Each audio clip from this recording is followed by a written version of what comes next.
What is up, everybody? Steve here. I hope you are doing well. The other day, actually yesterday, I was talking to a good friend of mine, and we're just talking about the economy and everything going on.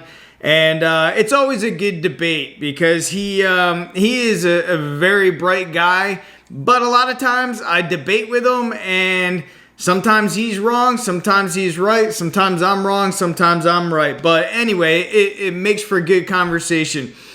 We were talking about the CEO of Bank of America, this guy, Brian Moynihan, and he was talking about basically an interview that he saw and how he basically relies on guys like this to inform him of the current market, the economy, and current market conditions.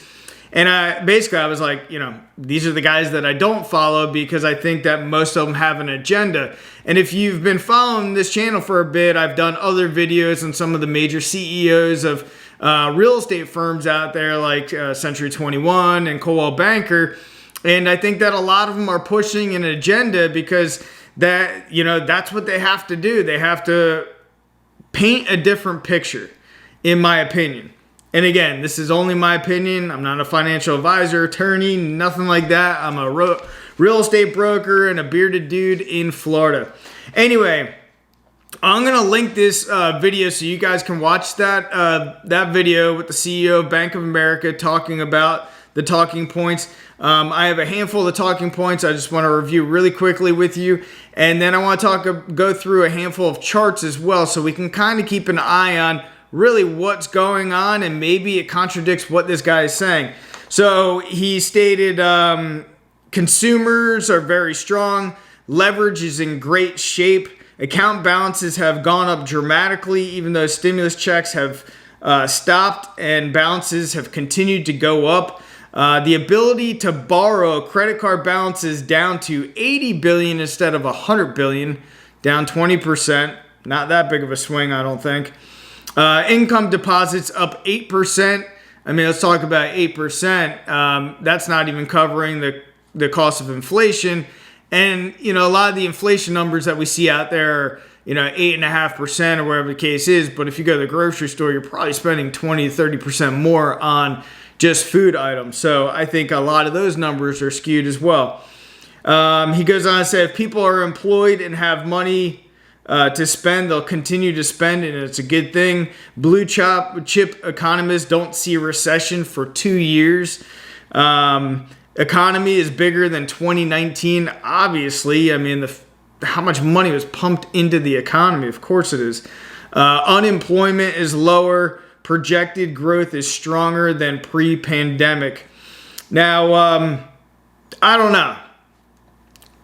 I feel like I'm a common sense kind of guy, and I think, okay, stimulus checks, they're gone, right? And we don't really foresee any more coming. Who knows? Rent payments are now due.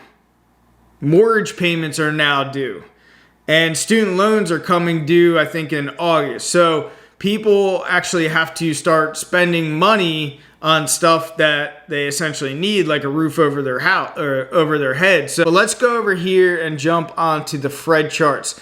Now, this chart is the personal savings rate, okay? Based on what he was saying is, the consumer is strong, they have a lot of deposits of money. But if you look at this chart, I mean, it's falling pretty drastically.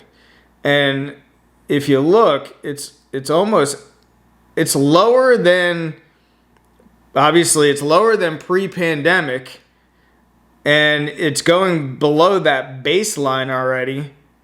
So where's it going to continue to go? Lower, or is it going to jump back up? I don't foresee that jumping back up because inflation is killing people, and people are being strained with the cost of fuel and the cost of food and everything. But let's go and let's talk about credit card debt. Now, these are consumer loans, credit cards, and other revolving plans. But as you can see, it kind of dipped down because people were getting stimulus checks and everything else. So we did have a dip, and now it's starting to shoot up.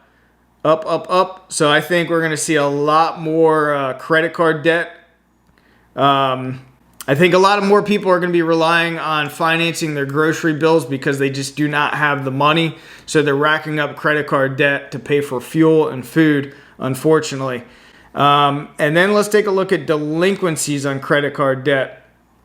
Now it's really low, which is fantastic at this point in time. But as you can see, it's starting to uptick.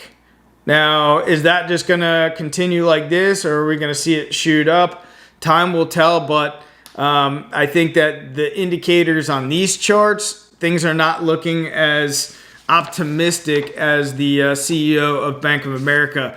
I'll put the links for the video as well as those three charts in the description below, but let me know your thoughts. Where do you think our economy is going in terms of cash in people's pockets? Do you think that they are as strong as the CEO of Bank of America states? Let me know your thoughts. And as always, I appreciate you guys being here. Thanks a lot.